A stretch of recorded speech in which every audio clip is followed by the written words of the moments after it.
Good evening, namaskar, and welcome. This is Peter Abraham, and I welcome all our viewers back to this grand edition of the FTS 3.0. This time in the FTS, 12 crores is up for grabs across 30 tournaments, along with some beautiful medallions, and the champions have already started making their claims on those winnings. In some time, we're going to be starting to stream the final table of FTS number 11. That's the double stack event, where the winner takes home just under 5 lakh rupees for the win, along with a sweet 18-carat gold medallion and some amazing goodies courtesy of Spartan Poker. Let's take a look at this tournament and some details from the event.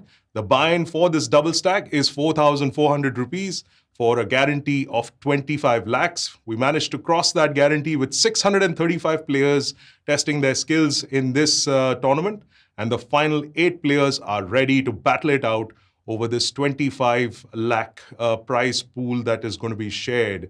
The 8 payouts that we're going to be looking at for this final table today, right up top, 4,91,490 rupees for the winner, followed by 3.09 lakhs for second place, 2.22 lakhs for third, 1.76 lakhs for fourth, 1.38 lakhs for fifth, 1.08 lakhs for sixth, 81,534 rupees for seventh, and last but not the least, min payday guaranteed for everyone at this final table is 57,911 rupees. So let's invite the 2 experts who are going to be calling the action. Well, there's a third one also. We'll bring him in shortly as well. But first up, we have a poker wizard, and true wizardry has allowed him to finally be a part of this particular live stream that we're doing. Kevin McPhee, of course, is who I'm talking about, this 2-time WSOP bracelet winner who hails from Coeur d'Alene in Idaho in the US. He was introduced to poker during his college days, and Kevin turned pro in 2008. And he's been a proficient online and live player ever since, making a name for himself on the international tournament scene when he won €1 million at the European Poker Tour in Berlin back in 2010. 2015 was another breakout year for Kevin when he picked up a no-limit hold'em bracelet at the World Series of Poker in Las Vegas, as well as one more in October that year at the World Series of Poker in Europe. He has also been a part of this FTS commentary panel from the very first edition. So let's give a warm welcome to Kevin McPhee. Kevin, welcome to the broadcast. Well, thanks for having me, Peter. It's quite a lengthy introduction. I feel humbled by it, but yeah, I'm glad to be here and be back commentating again. Looking forward to some action. So feels good to be looking at some hole cards again here soon. Yep. I deliberately made that introduction long to make up for the last couple of streams that you have not been able to join us for. Kevin has literally battled with the forces of nature in order to make it to join us on this broadcast. I believe the weather's not been very kind with you back in the US. Yeah, I've been staying in New Orleans, and Hurricane Ida came through here, and it was a pretty fierce hurricane. I had to evacuate the city for a week, and then I went to Mississippi to kind of wait to come back, and did some gambling down there. But now I'm back in New Orleans. We finally have power and internet, so I'm able to join the stream. I'm sorry for missing you guys the last couple of streams, but excited to be back. So. Well, absolutely no worries, Kevin. We have been looking forward to your presence, and it's great to have you on the live stream. And of course, where there's one king of diamonds, there should be another king as well. And that is, of course, Sam Razavi, who continues to keep us informed and entertained with all his witty banter and commentary, of course. I think soon I'll have to make a provision for him to at least see the precious one. Which is the prestigious FTS medallion that Sam has his eye on. What do you think about that, Sam? You think you can convince someone to hand over that medallion to you this time? I think you're on mute, Sam. Just testing you there. Did you see what I did there? Yeah. Hopefully, I passed. Yeah, that's at the bottom of my list. I was saying, Kevin's had a couple of days off. All the commentators are going and having coffee breaks. I mean, I'm going to speak with my agent to take a look at these contracts in the future. No, yeah, it's fantastic to be back. And it's. Especially I don't know if Kevin, hasn't had a chance maybe because he's been quite, busy traveling and battling hurricanes. But we've had 2 players that nearly won that extra bonus for nearly making 3 final tables on the trot. So I think two players made back-to-back finals, which is a lot of consistency going on here. So yeah, it's going to be changes every series. Yep. Well, it was wonderful to see those players making those final tables very close, but didn't quite get there to that 10 lakh bonus prize that they would have got had they made all three weekend special events as final table. But hey, that's the way it goes sometimes. So let's take a look now at the players who make this final table of the double stack, starting up with our chip leader, who's sitting on a pretty monstrous stack. More than 1 crore in chips behind him. That's 93 big blinds for Archit Saraogi, playing as Archit 789. He's a 26-year-old player who's been at it for a while, and he's also got the distinction of winning the Sunday Super Stack at Spartan Poker 3 times in a row. So plenty of experience from young Archit at this final table, and we'll be looking forward to seeing what he does with that big stack of his. And going to the next player on the counts is a familiar name and a cute name at that, Cupid Stunt. That's Mohammad Azhar, who's playing once again another final table in these marquee final table streams that we do. So Mohammad Azhar has been playing for a while now. He's 24 years old. He won the NPS main event on Pokerbazi for a little over 50 lakhs back in June. And he also took 8th place in the Saturday special event at this FTS not too long ago. So yet another final table for this young man. And I mentioned that big gap in chips. He's got 31 big blinds. That's a stack of 3.7 million in chips that Mohammad Azhar has. So a big gap between him and the chip leader, who's got 93 big blinds. Coming in 3rd position on the chip count is a player we don't have much information about, but he goes by the very ominous name of Strangler. And Strangler is a 37-year-old player who's got 3.4 million in chips. That's 29 big blinds. He has won the elite tournament on Spartan Poker for a little under 6 lakh rupees, amongst other title wins that he's got. Again, a relatively unknown player in Bitter, who's the next on the list. 2.2 million in chips. That's 19 big blinds. And this player is Abhishek Kumar Chaurasia. Next up, we've got very, very well-known name from the Indian circuit. That's Ashish Munot, playing as Donkey 07. And Ashish, of course, has plenty of titles to his name, including the IOPC main event win from Spartan Poker itself for 37.5 lakhs back in January 2019. He also won the WPT India main event for 63 lakhs in October 2019. Ashish has got 13 big blinds. That's a stack of 1.6 million. Rounding off the bottom 3 is Dharambir Yadav, playing as Baba 1981. He's a 40-year-old player who finished 3rd in the mega stack on Spartan Poker not too long ago. He's got 12 big blinds. That's a stack of 1.38 million. Another anonymous player who goes by the username Sivas is playing in 7th on the chip counts. That's 9 big blinds, a little over 10.9, I beg your pardon, 1.09 million in chips. Last but not the least, Eshan Kapoor, playing as Ekapoor. Of course, that's as easy as it gets. He's a 27-year-old player who finished 6th in the FTS big game on Spartan Poker for 4.5 lakh rupees in November 2020. So that was his last big title. Last big finish anyway. This could be another title that he could get. He's got the shortest stack, 6 big blinds, 693,000 in chips behind him. Let me get to you, Sam, first. There's that huge gap between the chip leader, 93 big blinds versus the next guy with 31. I mean, is he going to just mess about? We'll take a quick look at the chip count summary, just quickly through the list of players. And like I was asking Sam, such a huge gap, 93 big blinds versus 31 big blinds. That's got to be a massive advantage at this table. That's crazy. It's quite rare that you see such a huge disparity. He's got nearly something like nearly 50% of the chips in play. Yep. And while sometimes you think you can just go in and maybe just start playing really aggressive, I mean, he's probably got the chips. He's probably got the chips to guarantee himself heads up by just playing, really, really solid. ABC, so it'll be interesting to see. If I was in this spot, I'd be just picking my spots. I have so many chips that,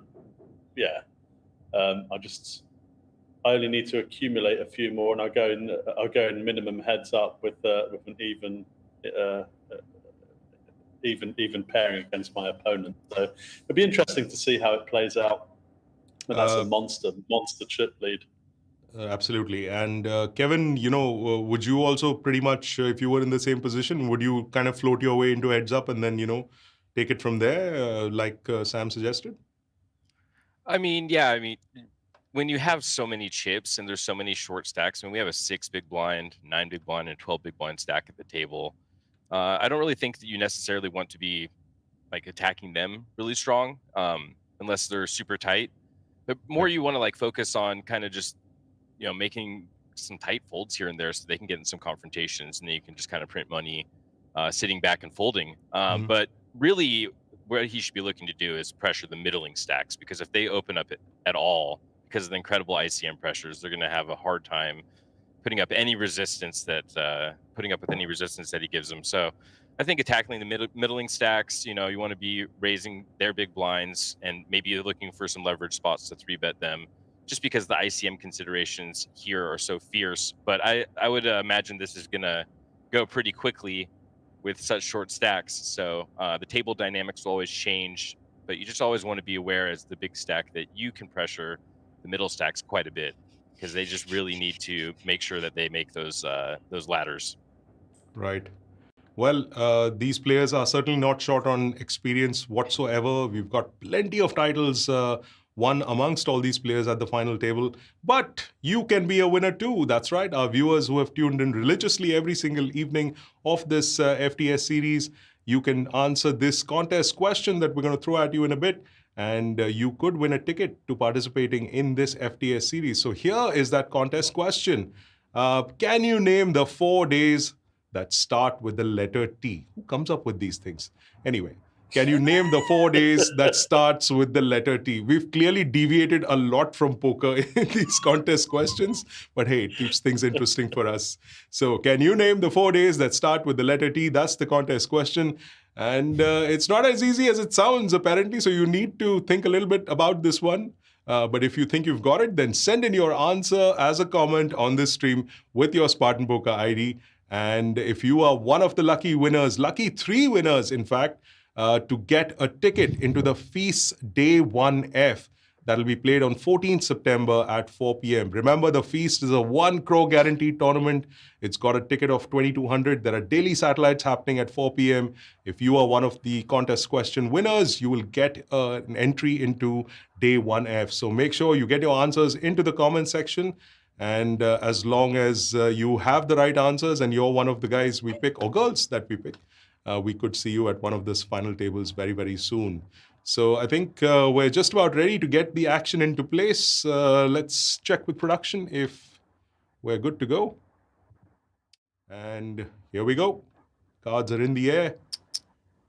There's a kind comment in the chat which says, nice shirt, thanks buddy. But I'm going to try and give a more sober option shirt-wise to all of you by introducing our third commentator on this stream. It's my pleasure to welcome Richard Haridasoam onto this broadcast. And Richie, of course, has been in the poker scene for a long, long time. He won the big game at the India Poker Championship, the main event of that 2012 edition. And he's, of course, well known for producing his poker podcast called Poker Rajas. And he has also been calling the action on several series. So let's invite Richard Haridasoam onto this broadcast while I scoot off and get some more of that coffee. Sam, sorry, I just got to get one of those. All right, the popcorn's flying away at my face as we speak. So I'm going to take a short break and bring Richie into the live stream. Richie, welcome.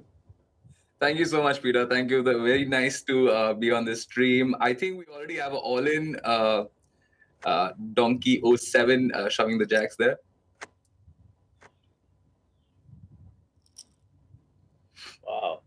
Wow.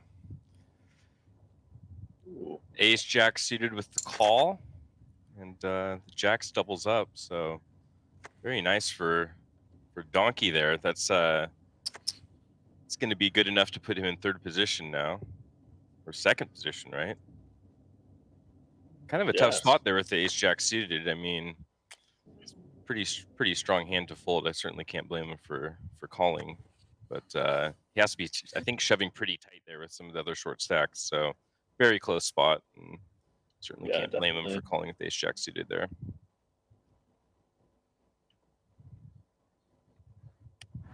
And then here we see our chip leader getting in the mix with ace-8 off.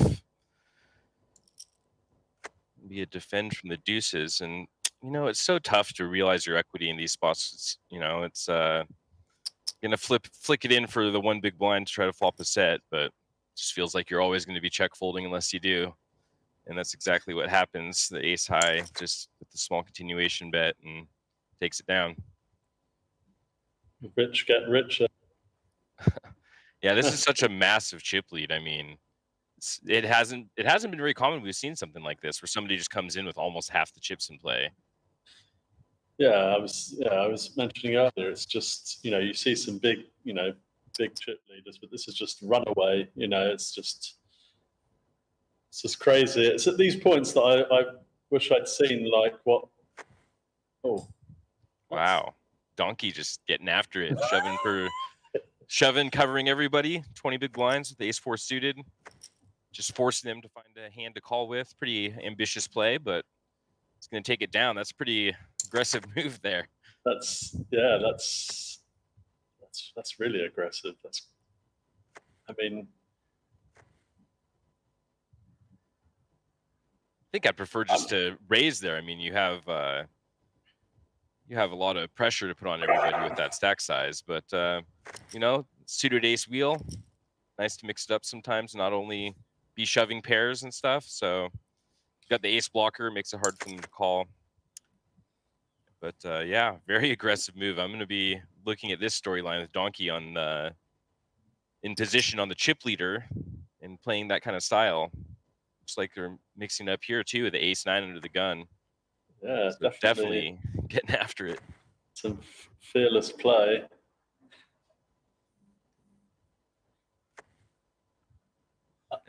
He's really going after the short stacks. I think the all-in a little too much, but second in chips now. Donkey was 7. Ashish Munot, one of the more experienced players on this table.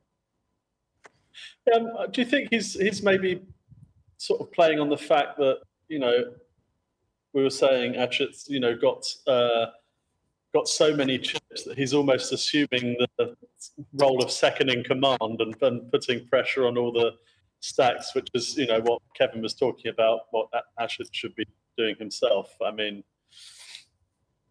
although we see,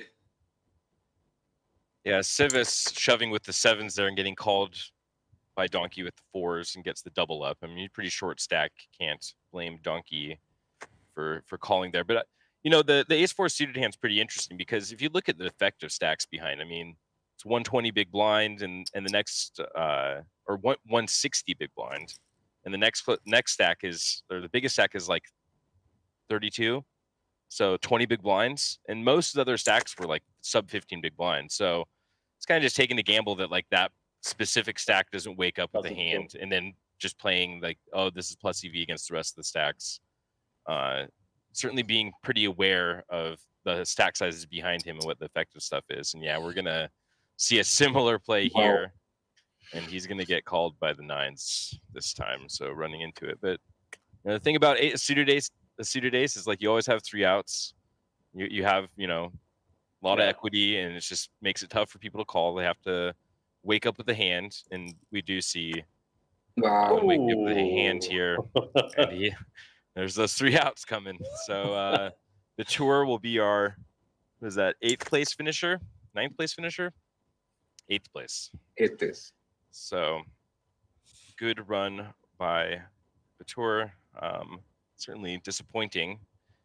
Hold that hand. You have pretty nice position. And Donkey is gonna. This is gonna be really the storyline. Is Donkey 07 and the chip leader here battling? I think now, especially he's got about half his stack. I mean, he could double through him and flip the whole script here. Yeah, I think. Yeah, it looks like Donkey really isn't afraid of getting in the mix. And yeah, I mean, bitter. I would be feeling bitter if I'd lost that hand, you know, just finding itself up against the 1-over card. But and that's how the cookie crumbles sometimes. And A nice hand for the Strangler, but won't be choking anyone with this hand. 10 high in the big. Do you think the Almost like- Strangler should always be jamming jacks, or should he be trying to raise and sort of play this post flops? Because I don't think Cupid has a very small stack. I would He probably has I would less than probably 10 consider blinds. being as a pretty viable option as well. I mean, you hate to just shut them out of the action and not give them rope to hang themselves with a hand as strong as jacks.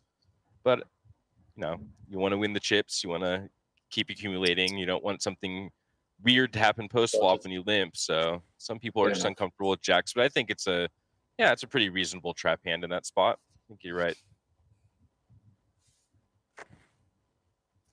Archit is never folding here, is he? Wow. Wow. That was not, what was that, like 5 big blinds or something? 4 A big little blinds? less than 5 big blinds, I think. Yeah.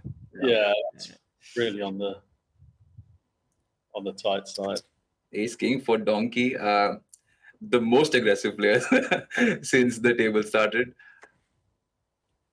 Yeah, we'll wait Wow. to see transpires here. That's Wow. I don't. Yeah, I don't Yeah. really like the shove with Ace 8. Yeah, I Yeah. mean, making a statement that he thinks Donkey's out of line, but I mean, when you have somebody opening under the gun, they still have to, you know, even if they're playing aggressive, they still have to have some sort of hand. So I'm not so sure there with little fold equity going with the Ace 8. Seems like not the strongest play. And here we go. Here's the limp. Pocket aces versus 5s. I mean, that's just a super standard spot. Donkey's gonna double them up there a lot of the time. And yeah, we've had a lot of all in so far. So I was thinking it was going to go pretty fast in the beginning, and it's living up to expectation right now. Yeah, considering the way the chips were distributed across the table, we were bound to see a lot of action. But I think still the Ace 8 was sort of an ICM superside. There were 2 stacks which was smaller than the player. So yeah, that was not a good time to call Donkey's bluff. Yeah, I mean, I always say I'm sure that these players have been playing against each other the last 2 days, so he's probably seen a lot of crazy stuff from Donkey. But you know, in a nutshell, going to the final table, I think just seeing a bunch of a handful of hands is probably not enough to base that sort of loose shove on. Yeah, I don't mind jamming against someone that's just opening all the time, but you know, choose to do it with something that you're not likely to be dominated when you get called. And yeah, interesting hand here with Civis open limping the King Jack suited, and our chip leader getting in the mix with the raise with the King 7 of Hearts. Very ambitious play, but the power of the flush draw and the ace high board will take it down for him. So I think I'd maybe like just to see a shove there from the King Jack suited. If you're going to limp call, there's plenty in the middle. I think I'd probably just go for the shove there. But yeah, the chip leader applying pressure just as they're supposed to.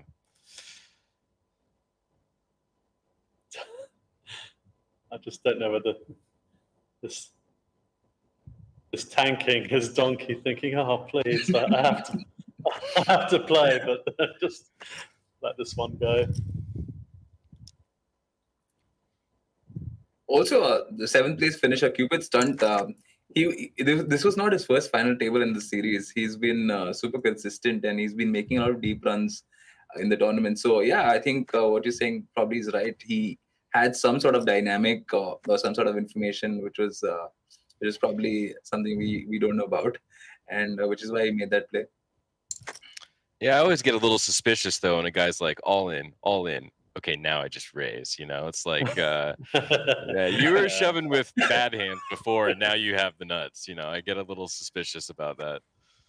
Yeah, but you just hate it when he shows up with Ace King.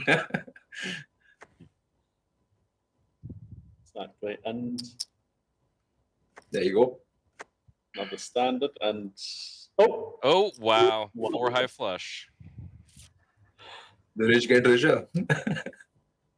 Yeah, I mean, that was this like is 4 big blind shove, so got to play the 4s. Pretty sick run out though, making the 4 flush.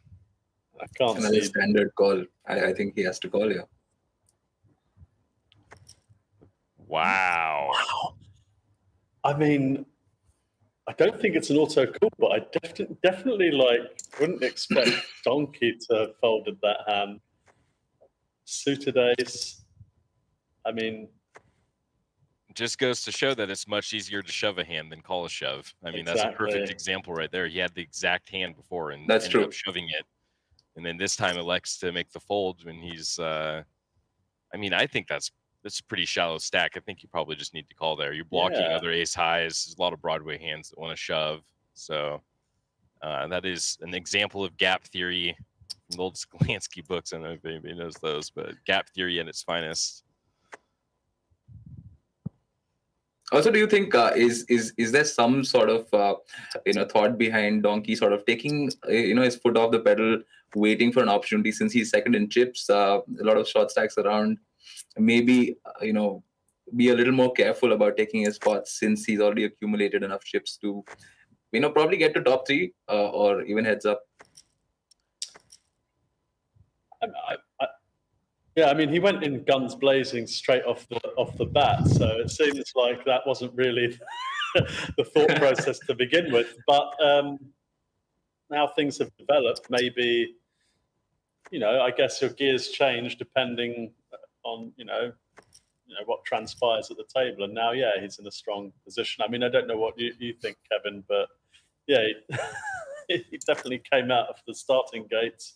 Yeah, it's a little confusing to me, I think, because he's just been firing so hard, like trying to play for the win, and really if you're chip leader in this spot, maybe I could see some reasoning behind making some folds to keep the ICM pressure on.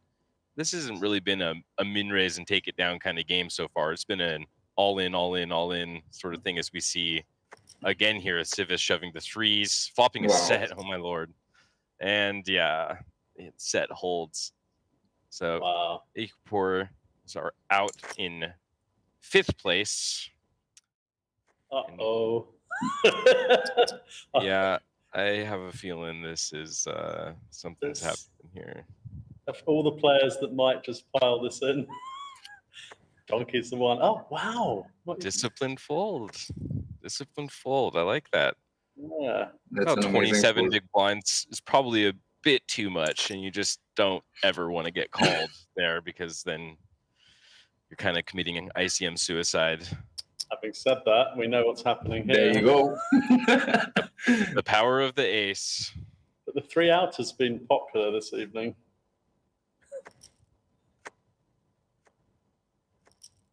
Wow. Nice. Boat on the river. Nice double up for Strangler there. So now things happen quickly at this final table. Donkey's 07 is now the short stack. So now he can play even more aggressive if it's possible. Yeah.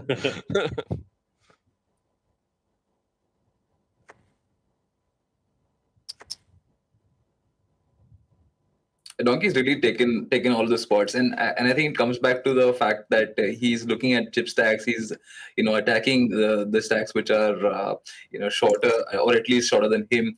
And although I think he had a lot of room, like the players behind him also had enough chips to sort of peel and see a flop. So I don't know about the all-in 4-way. Split pot.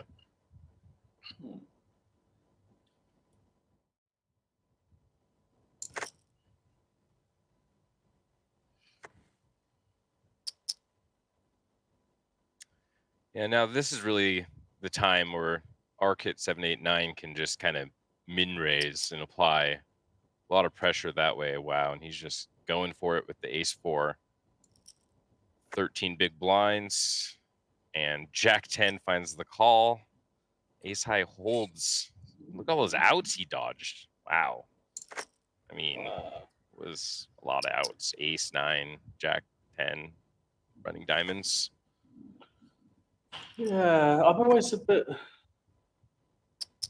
remiss to sort of call off someone like Donkey that has already shown the tendency to really, you could really end up getting into a pickle with this guy, as opposed to maybe choosing a hand that's much stronger. I don't know. Such a pretty hand, Jack 10 suited. I just don't know whether I want to give that specific player any more ammo to make my life a bit tougher. Yeah, it's just tough to call off when you're got the ICM pressures on and stuff. You just want to be the shover most of the time. But that spot's a little awkward because Strangler had enough chips that he couldn't just open shove that hand. And 13 big blind reshove with a hand as much equity as Jack 10 suited. It's a pretty awkward spot, to be honest. I can't blame him for calling there. I'm not much of a fan of calling off. I'd much rather be the guy doing the shoving in and making them fold and getting that fold equity. Ooh. Monster flop for Strangler, but an absolute whiff for Donkey 07. Oh, pain. Yeah, that's so brutal when you flop the nuts like that and they just snap fold.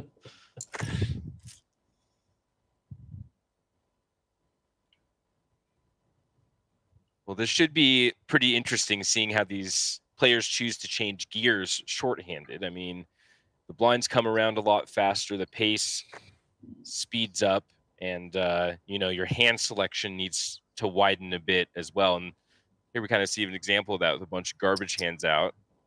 Of course, Donkey is going to be the one getting after it with the 6-4 suited. Wow, and Strangler again, diamonds running hot. Absolute monster flop. I mean, definitely a candidate for slow playing this. Yeah, I think I like a call there. I mean, you have the deck killed if you're ahead. Yeah. I don't think there's much need to protect your hand there when you have second nut flush draw and the pair. Wow. This is setup, eh? I mean, I'm never folding ace queen to Donkey. Not the way he's playing. I'm diving straight in there with this hand. Yeah, Ashish has just been playing so aggressive.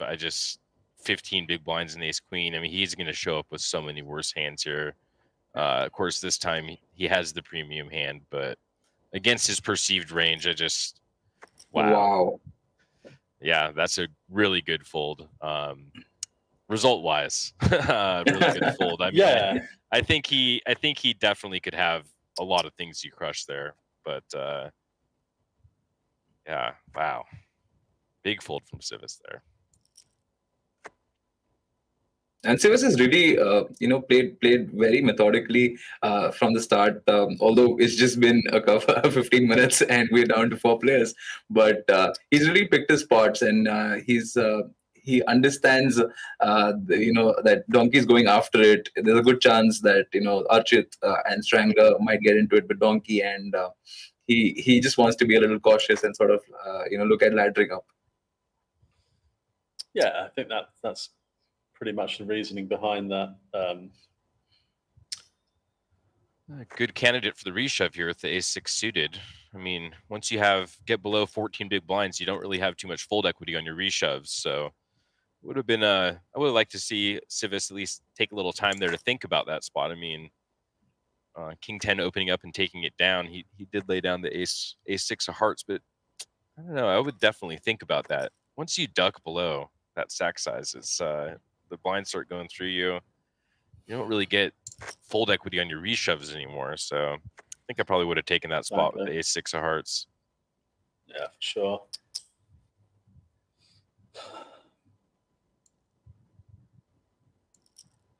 Wow, the peel from the small blind. We're getting hood, taking it to the streets. Wow, something for everyone. Although Civis isn't going to see a turn card.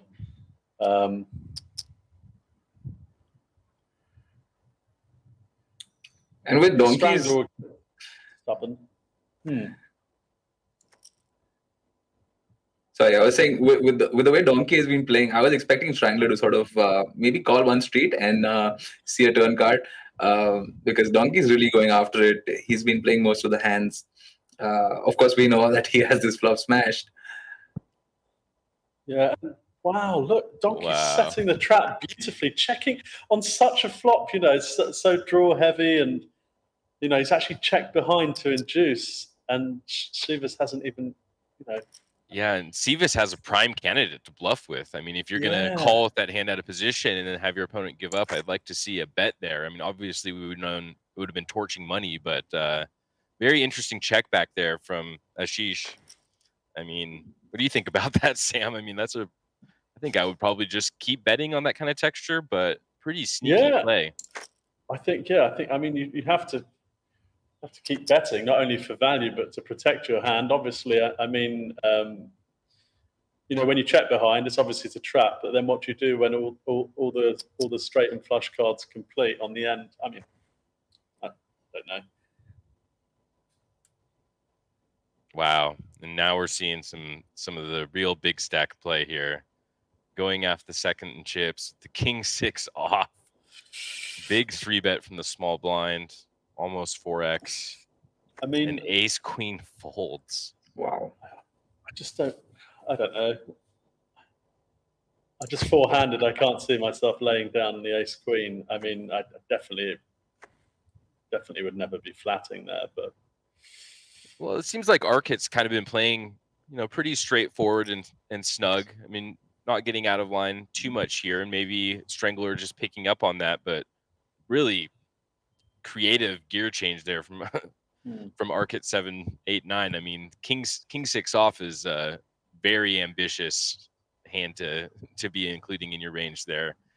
But if you can get ace queen to fold, then obviously it's great. So reading his table image that he'd built up to that point pretty well, and then finding the exploit.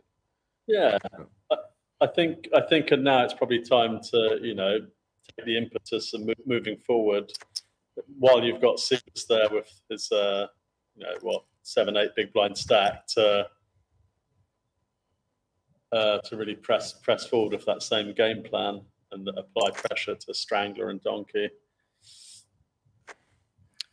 Yeah, but if you're just opening for a min raise and then folding hand strong as ace queen, I mean, you're gonna get. I mean, what can you open anymore? You know, Exactly. That just goes to show how difficult it is for these middle stacks to navigate when they have a short stack and all those ICM pressures.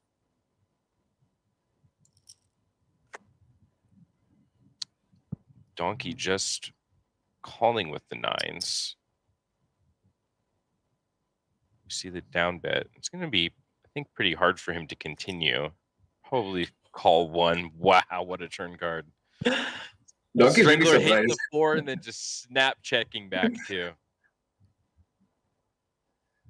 I think Donkey's going to go for a small bet, trying to entice a call out of ace high or something.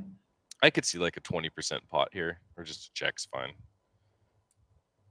Now it's going to be interesting when he faces the bet here, because it looks like maybe he took a free card with a drawing hand, straight draw, and now is just deciding when checked 2-3 times that obligated to bluff. Of course, we know he turned the set and snap check back, and Donkey does call. I mean, I don't think you can blame too much. There's a lot of things that miss, jack 9s and king jacks and 8-9 suiteds and stuff like that. I think that's kind of the logic there. But the old snap check back value bet on river is a sneaky line there from Strangler. Definitely, yeah. I think it's tough to fold the 9s given how that hand played out. It's also interesting to see that Donkey would have normally just gone all in with the 9s, but since Strangler is the largest stack, he wants to you know, play post flop and sort of see how it develops. Yeah, it's just kind of a disaster if you go all in and get called, you know, because of Sivas' extremely short stack, and plenty of value in still defending the 9s. So.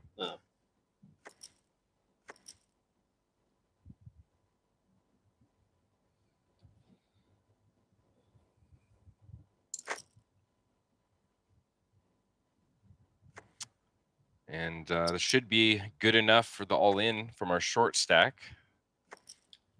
weak enough hands to get it through. So Civis takes down one more round of blinds, lingering around with 9 bigs, waiting for them to step out of line. And here we have exactly what Civis is looking for: big confrontation coming here between Strangler and Archit. What size do you think Strangler is going to make it? Well, that's pretty small. He should be probably making it 3 to 4x minimum. You probably think with ICM considerations, they'll probably just go like 3.5. It's going to be wow. This is insane. Instead, he makes a small 3-bet, so less than 3x out of position, very unconventional. They both flop the ace. And I just don't see how Archit doesn't lose a bunch of chips here. The pot is already bloated. Yep, and we see the pot of the tournament going to Strangler, Ace King. Looking pretty good for Strangler. Just how quickly it turns around sometimes when you get those, monster. Gross spot too, because when you hit it as well, and you actually hit it, and you both have it. It's just it's so brutal. Definitely feel the pain there.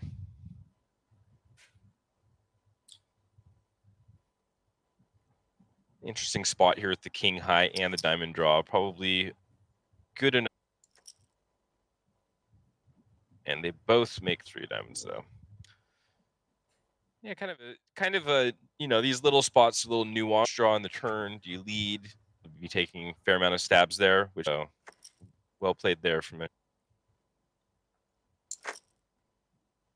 Yeah, it's always frustrating when you play quite fairly loosey-goosey, and then you actually wake up with a hand as strong as kings. And wow, let's see. That's queens now. I think this is you have a suited ace. You keep the range as wide as possible, and I just don't think we're going to see him folding any pair here for 1 bet. It's just whether or not the 9-3 suited has enough heart here to try to barrel it through.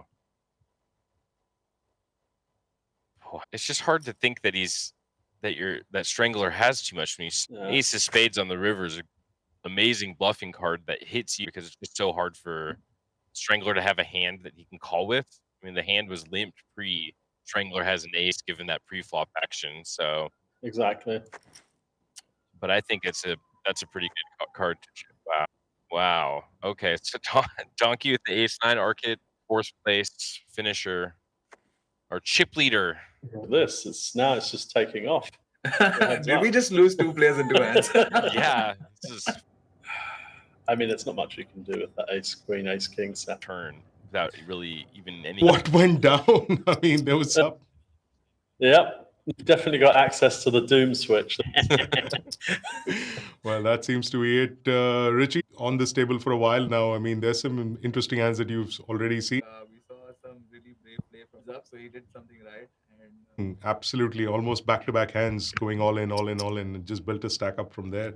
And now, yes, that's it's time for us to say goodbye to Richie, to Richard Haridasom for joining us on this broadcast. It was fun as usual. We will see you again in the rest of this week, I'm sure. Have a good one. And back to the action. Heads up, and 5-1-ish. But one hand can change it all. Amazing how the chips have flowed across this table. I mean, it's just like a hop, skip, jump between players against Strangler, ace, king, ace, queen.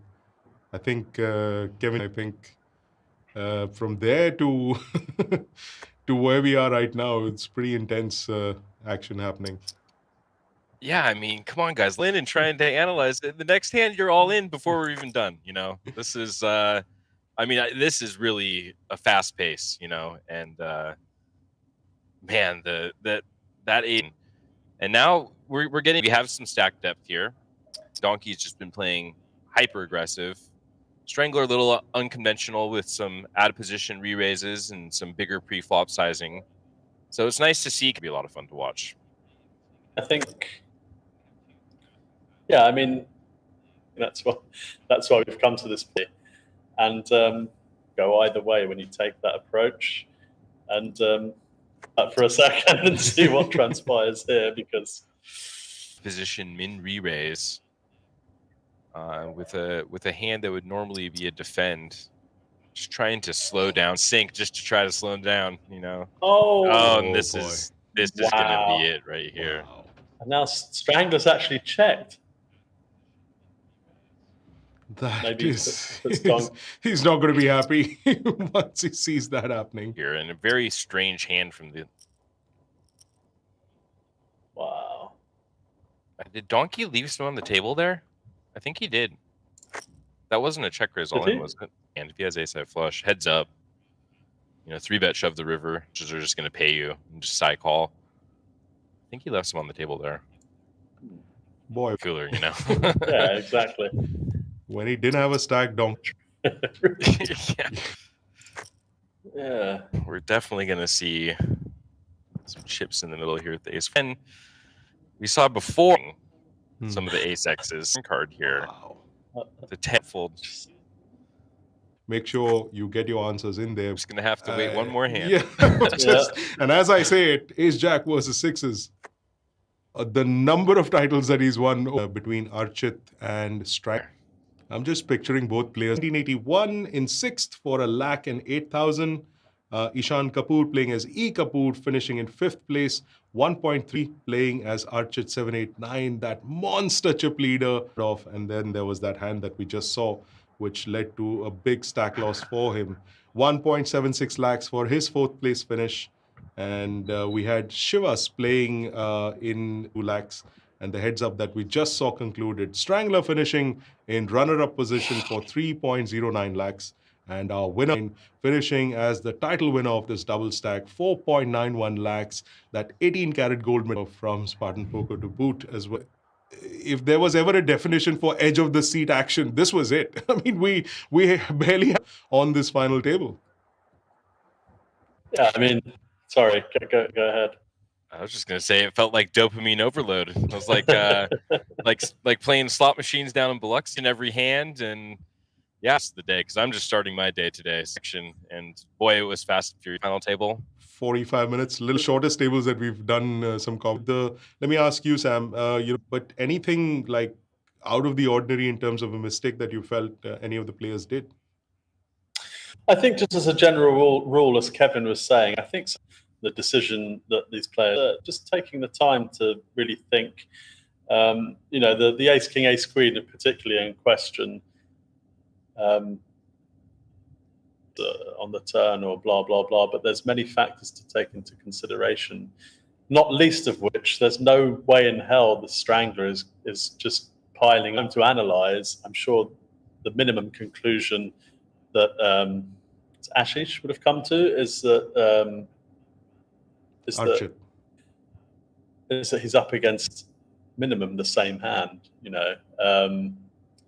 but yeah, I mean, it's some hands. Sometimes I've certainly found myself, and even in a live tournament where you have even more time to make decisions, I've definitely had occasions where I've acted too fast because I feel like I know exactly where I'm at, and then after making a particular mistake, I've sat down and thought, maybe I would have still come to that decision, but it doesn't hurt to. You always have time. It doesn't hurt to sort of analyze everything that's going on. And, yeah, that's all I would say as a takeaway from that. Yeah, I mean, Kevin, we've discussed it, over the course of this final table about the fact that as commentators, we didn't get an opportunity to even comment on the hands.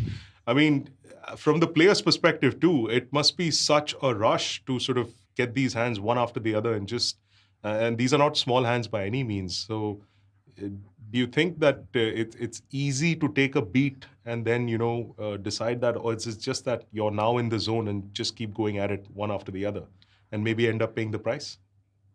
Well, yeah, I mean, I think some of these players are pretty studied. So if you see the snap call, it's kind of that he's already made up his mind. He knows that possibly if he thinks about it too long, there's a saying I have: think long, think wrong. And if you think too long, that you might trick yourself into making a fold that isn't really game theory optimal. So that could just be part of his studying. He just knows, I'm never folding this spot. Snap calls it off. I think personally it's always good to take a little time, if nothing for then to make your opponents think that they can make you fold in this spot. There could be a competitive advantage to that. But yeah, I mean, think long, think wrong. They're definitely not thinking very long, and he was wrong. So, but yeah, I mean, I just agree with everything that Sam says. You know, you just don't want to ever rush yourself. I mean, the tournament, the tournament's going to end when the tournament's going to end. You know, you can't just force all the chips to go your way immediately, and just take your time, make your decisions, let us breathe for a second. Yes. Just dopamine overload, call, all in, all in, all in. You know, it was a really wild game we watched today, but it was a lot of fun.